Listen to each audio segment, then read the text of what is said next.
45 seconds. Yeah, 6 months.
Oh, it's Vegas.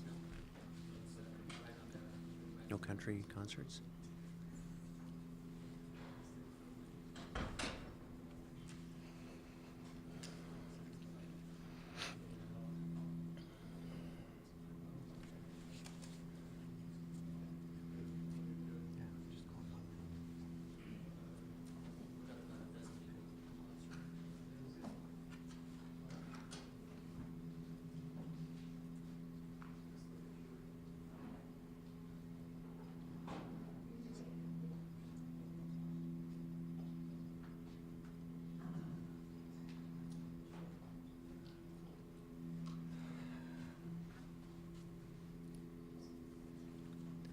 We'll get started in 1 minute.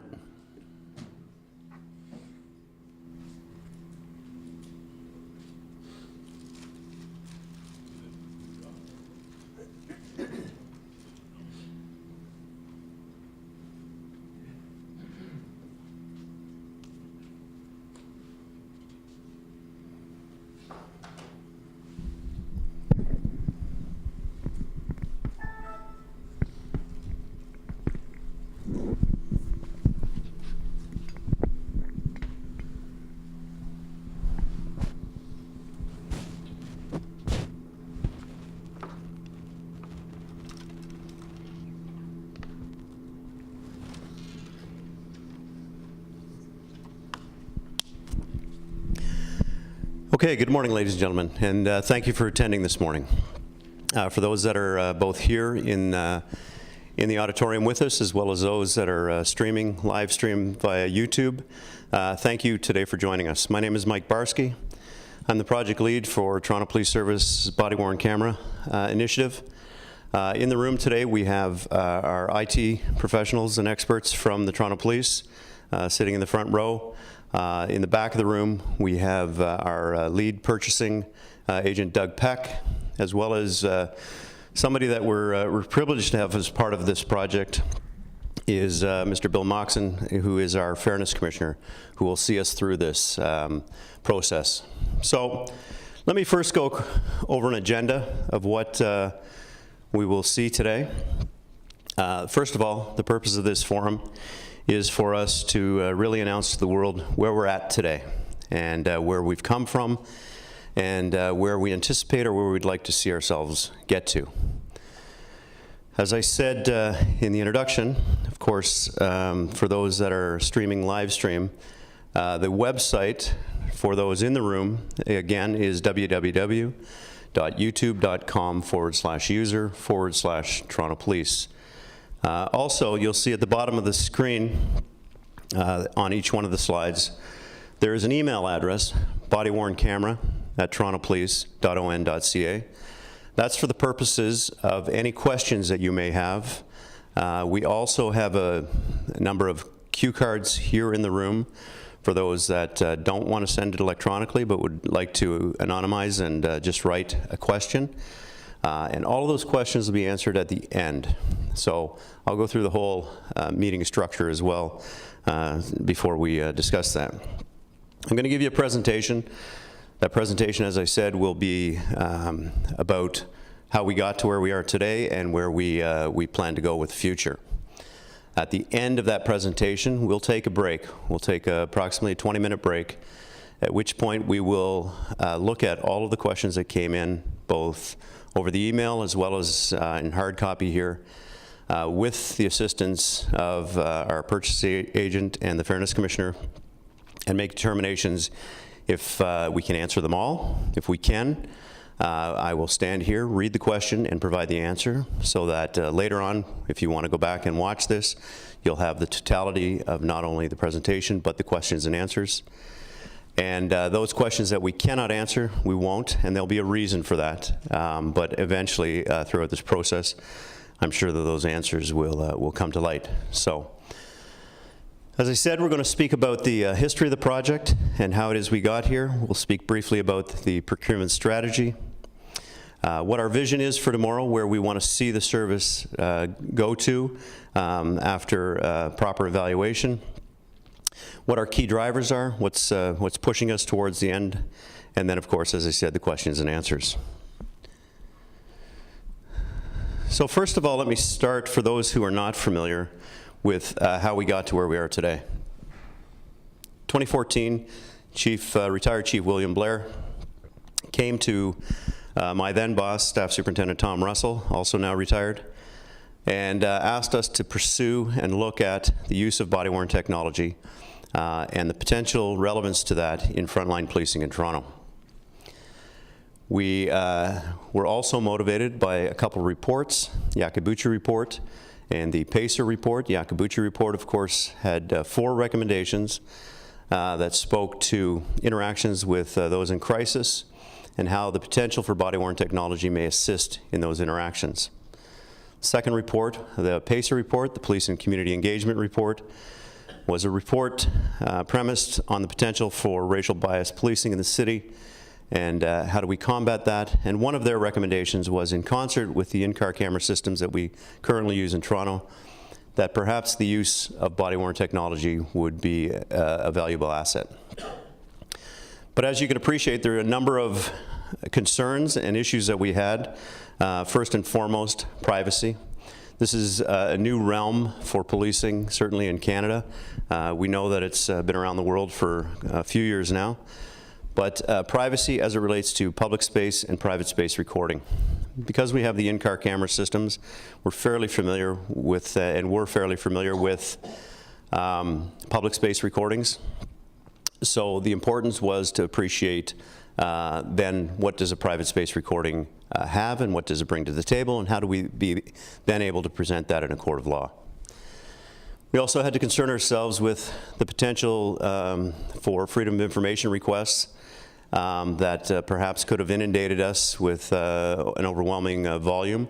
That wasn't the case. Our freedom of information legislation in this country, in this province, is fairly strong and allowed us to alleviate any of those concerns. Retention, of course, is always a concern. Any sort of data that we keep from a policing standpoint, it has potential for evidence. We have to evaluate what that brings, whether it's something as it relates to a complaint or a criminal matter or anything in between those. And how do we then develop those retention cycles? Recording of interactions, though, is premised, and the capturing of those interactions in legitimate police investigations is premised on a Supreme Court decision of Duarte, which gives us really the groundwork for recording interactions with people in the community. And that's where our baseline comes from as far as private space and public space recordings in this country. But that's now compounded with a court decision from the Supreme Court of Jordan, which requires us now for timely disclosure and our ability to make that evidence, whatever form that is, presentable to a court of law in a timely fashion. The Regina versus Jordan case is one that all policing agencies in our country are challenged with, and something that we have to be alive to as we move forward with any technology, most in particular today, body-worn camera. In putting together our project initially, we conducted a number of surveys and meetings and focus groups. Those surveys initially were not only to the community, but also to the officers who would be wearing the cameras and officers who would be peripheral to those officers wearing the cameras to get a sense of their input as far as how they felt about the use of body-worn technology. We're very mindful of the fact that much of what we see and know about body-worn technology today is YouTube-based, and many of those incidents are south of the border through the United States and into England. So that being said, we have to be mindful of the impacts of the media as it relates to the use of these technologies, and how do we achieve that moving forward. The surveys, the town halls, were all part of that robust communication at the beginning of our pilot back in 2014 and into 2015. But we also took an opportunity as we created a platform for our pilot to speak with many ministry agencies, the Special Investigations Unit, the OIPRD, the Privacy Commission, the Human Rights Commission, the Ministry of the Attorney General, all had very big roles in our processes to get us through our pilot and to where we are today. And much of their input moves us, I believe, in the right direction for making decisions.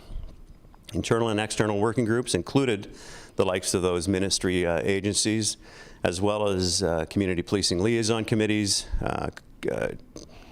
chiefs committees, and really any entity around the City of Toronto or the GTA that had any questions or concerns about the use of this technology in policing. This is very new, as I said, in our country. In order to properly identify whether or not there's value in the cameras, we had to go out and figure out where we were going to test these cameras. We tested them in 4 uniquely different areas of the city, identified by the cameras on the map. On the bottom right of the slide is what we refer to as number 43 Division. The members of their community response unit were patrolled with the cameras. This is the men and women who are on bicycles and on foot patrol within the communities. This is an area commonly referred to in the media as the area of the Danzig shooting a few years ago, where we suffered one of our greatest tragedies in this country as far as the number of people victimized. The bottom right of the center is where number 55 Division is located. And the officers of one of the platoons in the primary response, and primary response, for those that are familiar, are the men and women in the marked police cars who patrol day in and day out to all calls for service. Bottom left is where our traffic services is housed out of, and we put cameras out with the men and women on the motorcycles on the Don Valley Parkway, the Gardner Expressway, and the downtown core doing rush hour traffic routes. And then in the top left is our TAVIS Rapid Response Team, and TAVIS is an acronym for the Toronto Anti-Violence Initiative that deployed on intelligence-based information on a 24-hour basis as it relates to gun and gang violence in the city. This unit in and of itself today does not exist, but the premise of that was they patrolled throughout the city to, as I say, investigate gun and gang violence. The reason we wanted 4 uniquely different areas of the city to test these cameras was we needed to see in what mechanism, or if all, it was an appropriate tool for officers in the front line. But in doing that, we realized that this is very much a new tool, a new piece of equipment that we will now put on our officers. And as such, we believe that training needed to be robust. We train our men and women every year on the use of their pistols and their other use of force options. And we felt that something like body-worn technology was on a parallel with that. And as such, we created a 30-day training session for every officer who was deployed with the cameras. And if the decision is by the service to continue to go forward with body-worn technology, that training will remain the same, and which again is a huge task for a service of some 5,000 officers. First day of that training was theory-based, the law as it relates to public space, private space recordings, the position of places like the Crown Attorney's Office, Ministry of the Attorney General, the Privacy Commission, the position of our unions, our police unions, and how they felt about the use of the technology. All that was built into the first day. The second 2 days of training were focused on scenario-based events. We picked the 7 major events, either by volume in the courts or by volume in the media, and trained all the officers exactly the same, using course training standards and using the experts at our college to do that training.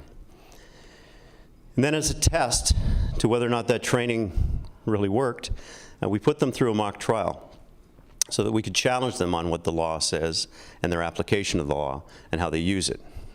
So why does all that matter? Well, that matters because that gave us a lens of how we were going to move forward. If we were going to move forward with the technology, we needed our officers to be able to appropriately and properly use the technology in that.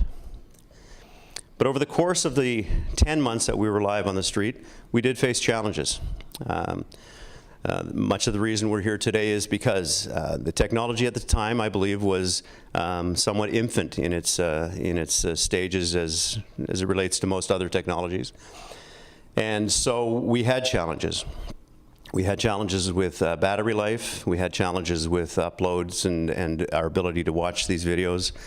And a number of other issues, both administratively and otherwise. We look at things like redaction, transcription, disclosure. Much of what I said about Jordan at the beginning is all about our ability to timely and efficiently be able to achieve these things.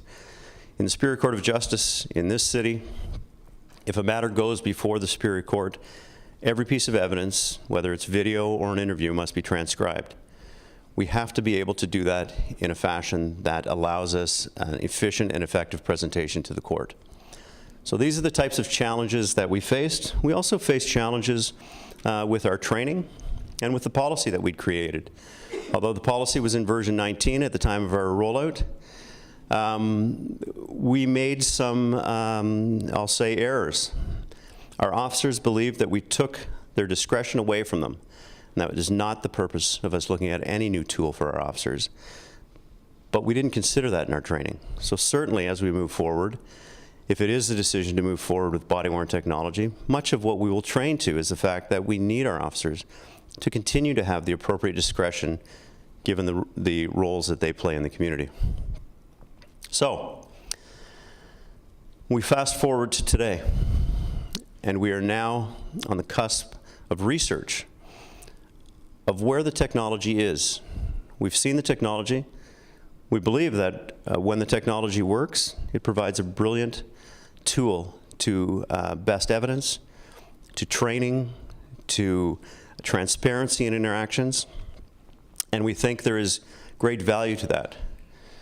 So in September and October of last year, we went before our Police Services Board, and we presented our final report to them, and at the same time we asked them for some monies to be set aside so that we could, first of all, hire the services of a Fairness Commissioner, and that we could move forward with research and see where the technology is today. Of course, we're here today for what we'll call a public forum for that notification to yourselves and the world, really, so that we can let people know what it is that we are looking for and why, without diving into technical aspects, because that's not the purpose of this today.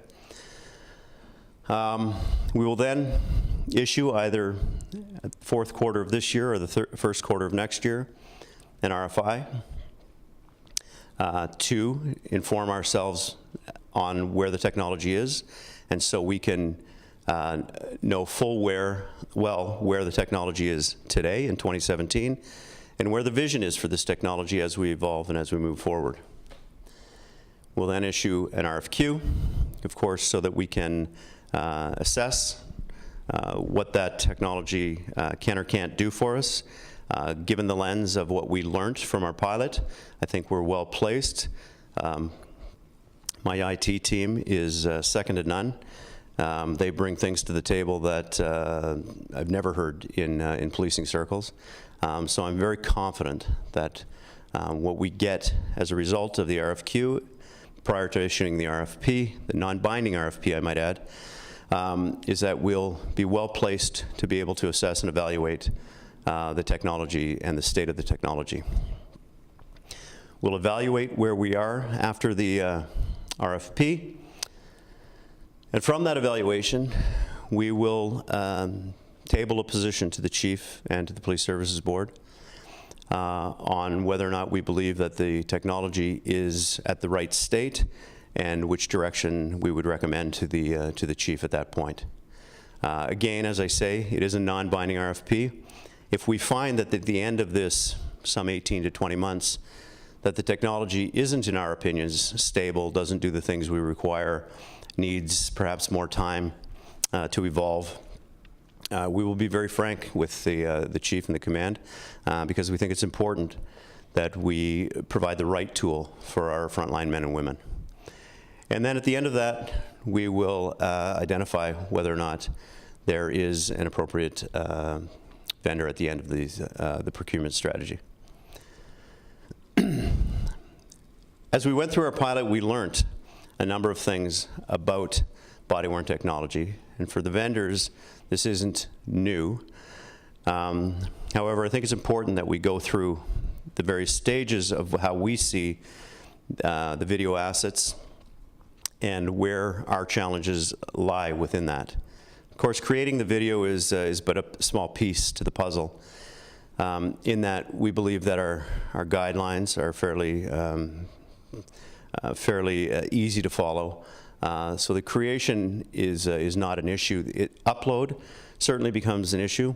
What sort of mechanism do we use to upload the video? We know what we did during the course of our pilot, but as it uploads, we then have to transfer it into our systems, make sure it can be properly ingested, so that obviously at some point, as it's in our systems, we can pull it back out and use it for our purposes.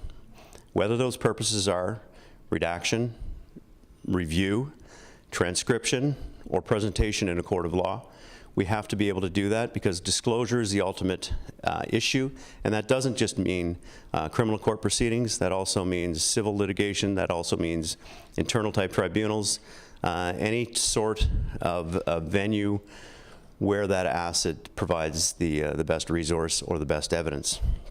And then, of course, at the end of all that, as I talked about earlier, retention is very important, and depending on the categorization of that asset, we'll have to be able to destroy that and ensure that that asset is not available after that point. And all those things are very important for us to be able to create the full circle of life of the asset, whether it is video from a body-worn camera, video from an in-car camera, video from a closed-circuit television. We have to be able to differentiate between those and be able to present them in court. So, key drivers. We've employed the services of a Fairness Commissioner, specifically to put transparency and openness into this project. We need to show the public and to show the vending community that we have no bias to anybody who wants to be part of this, and we are open to realistically any of the technologies available today that can assist us. We believe by having the services of the Fairness Commissioner that will hold us accountable, and that process should be, as I said, very transparent as we move through it. We need, though, to leverage technology. We know how many other different technologies we use today, whether it's RMS systems, whether it's in-car cameras, or what it is. We have to be able to create an efficient workflow for all of those to work in concert with whatever new technology being body-worn, so that we can disclose that in a fashion that's consistent. We don't always use the same type of systems in policing that we do with the Ministry of the Attorney General, and we have to be able to seamlessly transition that information to them.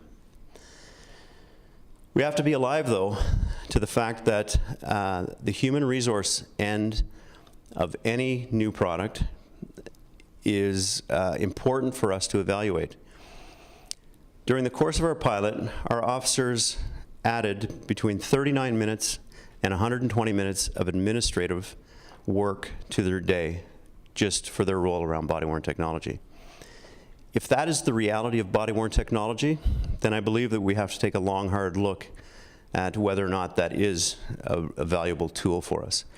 But I believe, and this is our challenge to each of you, that the technology is far more robust today and far more able to make our processes much more efficient, and very much part of why we want to be able to research this. We have to ensure that we are able to interconnect with, as I said, those systems within the Ministry of the Attorney General. It's no good for me to consume a video if they can't play it in a court of law. So we have to be ensured that we can achieve those things as well. We have to be sensitive to the total cost. Our initial evaluation, the numbers were very high, and we appreciate that time has passed, and that just through the evolution of technology, that those numbers are different today than they were at the end of our evaluation. But what does that mean? And as we look at it through a cost-benefit analysis, does that, again, provide us the best opportunity? Performance and reliability, however, are paramount. I use the analogy with our command that we give our men and women use of force options that work every time they have to use them. The camera has to be the exact same, because the reality is, if the technology fails, it is likely that the technology will fail at a time when something terrible happens, where the transparency of that interaction is paramount to see exactly what transpired. If I don't have the confidence, and I appreciate that there are always glitches in technology, but if I don't have the confidence that the technology that we ultimately come upon throughout our research is not appropriate, then I'll have to inform the chief of our findings in that regard. The management of the evidence is paramount, because we have to be able to put it in a storage area and pull it seamlessly. Of course, in Toronto, we use a two-fob authentication by which we can identify officers using computers and whatnot. But the management of that evidence has to be seamless. And I can't speak to that part enough. We also have to be alive with, in 2017, there are so many other directions. Our service today is going through transformation through our strategy management folks and our transformational task force, and they are looking at other technologies that will do other things, and we have to be alive to the fact that the interoperability of those technologies with whatever we decide must be seamless. In order for us to do that, we have to be able to test that, and we have to be able to put that to the challenges. So I know that's perhaps a lot of nothing, other than to say that, again, I do challenge the vending community. We need to know what is available to us in the industry as we move forward.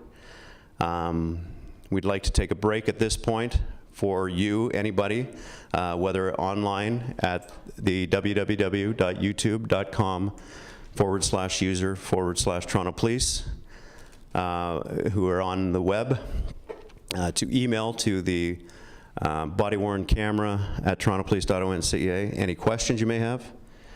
At the my good friend Mick is now passing around the cards if you'd so choose to write out your questions. We will put them in the bin. Please, there's no need to put any identifiers on those pieces of paper. In fact, I'd recommend that you not. I'd prefer that the questions be, if I can use the term, sterile, so that we are able to answer them to the entire forum. We'll give you a few minutes in order to either email or handwrite those questions for us, and at that point, we'll take a break. We'll remove ourselves from here so that you can have some time as well. We'll review all of those questions, and we'll come back. I will then read those questions so that they are again captured on the video and give you what answers that we can provide. All right? Thank you, folks.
Okay, ladies and gentlemen, thank you for your patience. We apologize that took a little longer than we thought it would.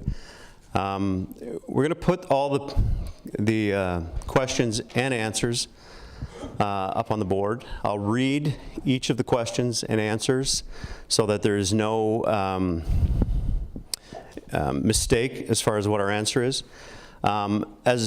After I've read the questions, that will be the completion of our forum. We will not then take a banter. There will be no follow-up questions to that. As we move through the process, any other questions that arise from this, we will be able to answer for you at that point. Okay? That's good. So first of all, I'd like to define for each of you the various stages that we have moving forward. The RFI process, the RFI piece to this, is a request for information used to gather information on product, technology, trends, industry, capability, and pricing. The information gathered is non-binding and totally voluntary. The RFQ process. This is a request for pre-qualification used to identify vendor capabilities and qualifications used to shortlist for the RFP. The RFP is a request for proposal, is by invitation only to the top qualified RFQ responses. The RFP process will be a non-binding RFP. First question, will the officers be assessed/reviewed on basis footage retrieved for better training of officers or is just for evidence purposes? These questions are as they appeared, so if there is grammar, just for your own purposes. Answer to question 1, not in scope of this procurement. This is an operational decision. Question 2, can the video be deleted/destroyed by officer or anyone else? If not, how long is it stored? The answer to the first part, A, it's not in the scope of this procurement. This is an operational decision. Part B, we have existing retention policies for all data. This project will not change that. Question 3, even though you have mentioned about the questions, can you be elaborate on how it functions? This question was not clear to us, and we will not answer it. Is there a preference for on-premise versus cloud? Everything is in scope for us to be educated on in the RFI phase. Question 5, what is CCMs that was referenced on the slide? CCMs are commercially confidential meeting. Each vendor will be given an opportunity to meet with the procurement team and ask confidential questions that will not be shared with other bidders. Question 6, what are key factors in the RFI that TPS will be focusing on as part of the proposal responses? A, capabilities of the technology. B, trends of the technology. C, the operational fit with existing TPS processes and policies. And D, what is learned in this phase will shape the requirements of the RFQ. Question 7. How will innovation be addressed during the evaluation of the responses to the RFI? A, there is no scoring in the RFI. B, it is a non-binding information gathering process. Question 8, how will value be assessed versus pricing? Typically, we see in RFIs, lowest pricing getting awarded the highest points, rather than the highest value being assessed the most points. A, there is no scoring in the RFI process. B, there is no obligation/consequences to response or not to the RFI. And C, price provided in the RFI is only for information purposes and will not be evaluated. Question 9, how will references and established base be weighed in your decision process? A and B are both part of this question that came in. Will you be evaluating number of cameras in the field, etc., and number of MCCs or major cities worldwide use the solution? Answer, under C, is the evaluation criteria have not been determined. At the RFQ stage, criteria may be based on experience, qualifications, references, etc. Question 10. Will you be conducting field testing as part of the RFI? Will you be going on manufacturer visits before or during the RFI process? A, no field testing in the RFI stage. B, may conduct field testing in the RFQ and RFP stages. And C, may conduct site visits at the RFP stage. 11, is sole sourcing versus RFP route an option based on the multiple solutions that are using digital evidence? Answer A, no. Will there be an opportunity for vendor demos, presentations ahead of the RFI being released to the committee? Answer, no. See above responses. Question 13, you mentioned that budget sensitivity is key. What is the expected budget / scope of the project? How many officers are you looking to outfit? How many will be accessing the information for disclosure? We've broken this down into 3 answers. A, the budget has not yet been determined. B, the number of officers to be equipped has not yet been determined.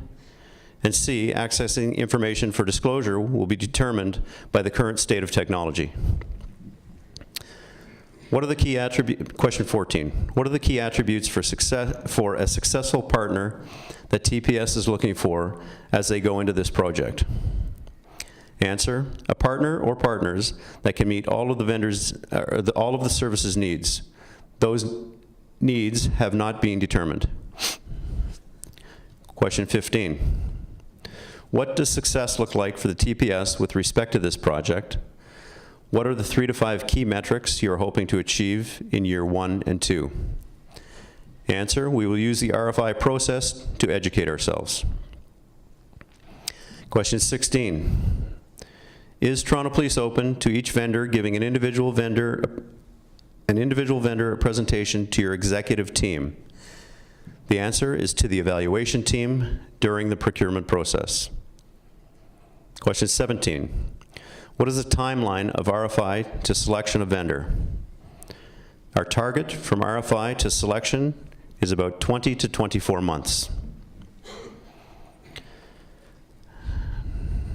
How does the TPS, question 18, how does the TPS plan on going forward managing all of your digital evidence? Answer, the focus of this project is specifically body-worn technology.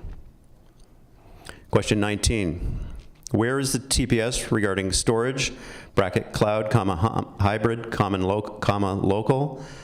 Answer, everything is in scope for us to be educated on in the RFI process, or phase, sorry.